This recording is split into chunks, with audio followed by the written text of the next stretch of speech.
हरियाणा सरकार में पंचायत मंत्री महिपाल डांगा जी,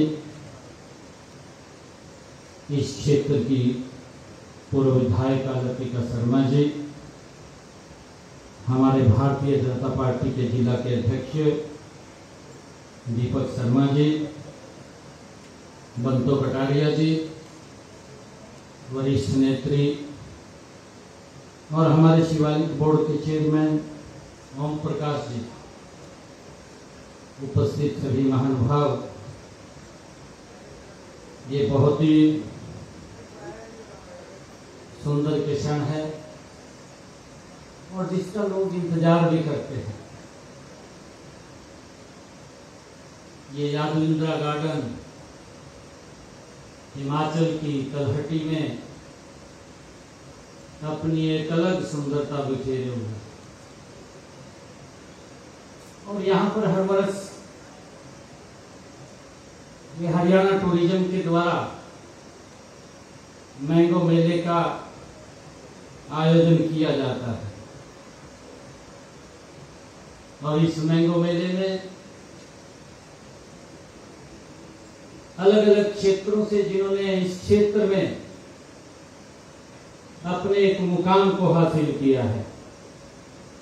अलग अलग वैरायटीज देखने को मिलती है। मुझे इस बात का बड़ी खुशी हुई जब मैंगो मेले के उस प्रदर्शनी में मैं देख रहा था, लगभग 300 प्रकार की वैरायटीज इस मेले के अंदर देखने को मिली। ये हमारे लिए बहुत ही खुशी की बात है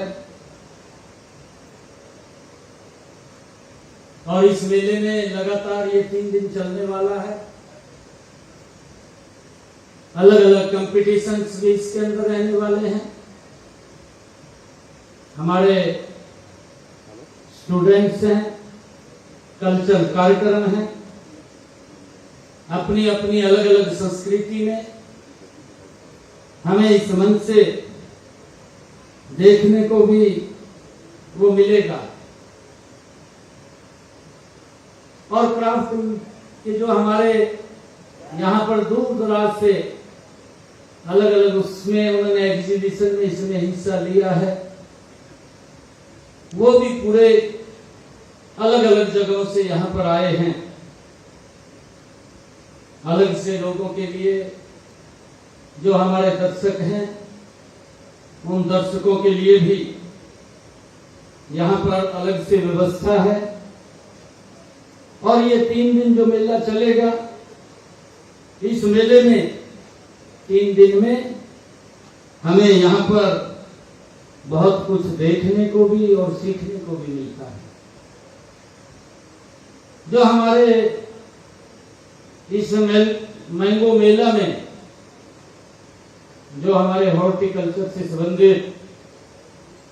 जो लोग यहाँ पर आए हैं, जो बागवानी का काम करते हैं, हर वर्ष अलग अलग वैरायटी का वो उत्पादन करते हैं। हम अगर दूसरी तरफ देखें कि आजकल जो पैदावार हो रही है, धान और गेहूं की ज्यादा पैदावार हम करते हैं। हॉर्टिकल्चर क्षेत्र के अंदर भी हम लाभकारी मूल्य इस क्षेत्र के अंदर जाकर के हम ले सकते हैं। ये इस हॉर्टिकल्चर को बढ़ाने का भी ये एक माध्यम है, ताकि ये मंच है जो हमारे किसान भाई भी या अन्य और लोग आते हैं, वो देख करके इस क्षेत्र के अंदर वो अपने इनकम के साधन को भी बढ़ा सकते हैं। और कई किस्मों के साथ साथ हमारे इस जो आम की उत्तम और अधिक पैदावार भी लेने और बागवानी की खेती के अंदर आधुनिक तकनीकों के बारे में भी जानने का हमें यहाँ पर मौका मिलेगा और सरकार भी लगातार इस प्रकार के आयोजनों के लिए बढ़ चढ़ करके लोगों के बीच में उसको ज्यादा प्रसारित और प्रचारित करने के लिए वो काम करती रहती है। हम देखते हैं चाहे यहाँ पर लाडवा में जो हॉर्टिकल्चर का एक सेंटर है, उस सेंटर के अंदर भी वहाँ अलग अलग वैरायटीज के माध्यम से पैदावार आम की और अन्य फलों की होती है। और वहाँ पर उस मेले का जब आयोजन होता है,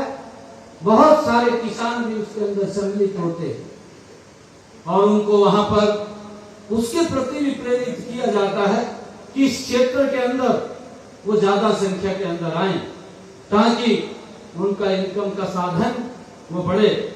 आज यहाँ पिंजौर के इस याद इंदिरा गार्डन में जो आज सांस्कृतिक कार्यक्रम और अन्य इस मैंगो मेला के अंदर जो अलग अलग आयोजन हो रहे हैं और इन आयोजनों का हमारे दर्शक भी और हमारे अन्य जो यहाँ पर दर्शक भी जो देखने के लिए आते हैं, उनको एक मोटिवेशन भी यहाँ से मिलता है। मैं सभी को बहुत बहुत बधाई देता हूँ, शुभकामनाएं देता हूँ। और हमारे जो सांस्कृतिक कार्यक्रम यहाँ प्रस्तुत करने वाले हैं, वो अपनी संस्कृति की एक अलग रंग की यहाँ बिखेरने वाले हैं। मैं उनको भी बहुत बहुत बधाई और शुभकामनाएं देता हूँ। और मैं सभी का जो यहाँ आयोजक हैं और जो बाहर से हमारे जो यहाँ पर जिन्होंने एग्जीबिशन के अंदर हिस्सा लिया है, हमारी जो सेल्फ हेल्प ग्रुप की हमारी बहनें हैं और अलग अलग डिपार्टमेंटों ने भी यहाँ एग्जीबिशन के अंदर आकर के जो अपने अपने क्षेत्र में चाहे ऑर्गेनिक खेती है उसको बढ़ाने के लिए भी उन्होंने एग्जीबिशन लगाई है, जिसके बारे में हमें जानकारी मिलती है। और आदरणीय प्रधानमंत्री जी की तो ये सोच रही है कि हम ज्यादा प्राकृतिक खेती की तरफ बढ़े और हम धान और गेहूं को कम करते हुए अलग अलग चाहे हॉर्टिकल्चर है चाहे हम प्राकृतिक खेती के अंदर हम जाएं, ताकि लोगों को एक स्वच्छ और सुलभ सस्ता ऑर्गेनिक प्रोडक्ट मिले, जिससे कि ये हम ज्यादा जो पेस्टिसाइड्स का इस्तेमाल करते हैं उसके कारण से बहुत सारी दिक्कतें हमारे शरीर के अंदर वो आती हैं, कई प्रकार की बीमारियां आती हैं। आदरणीय प्रधानमंत्री जी ने इसके लिए प्राकृतिक खेती के लिए भी अलग से बजट का प्रावधान किया है, जिससे कि प्राकृतिक खेती के अंदर ज्यादा लोग उसके अंदर आए। और हमारा भी हरियाणा सरकार का ये उद्देश्य है कि लगातार इस प्राकृतिक खेती के अंदर जो हमारे किसान हैं, किसानों को ट्रेनिंग देते हुए उनको इस और ज्यादा बढ़ाने का काम हमारी सरकार निरंतर कर रही है। मैं आज इस शुभ अवसर के ऊपर आप सबको बहुत बहुत बधाई और शुभकामनाएं देता हूं। इन्हीं शब्दों के साथ जय हिंद, जय भारत, जय भारत।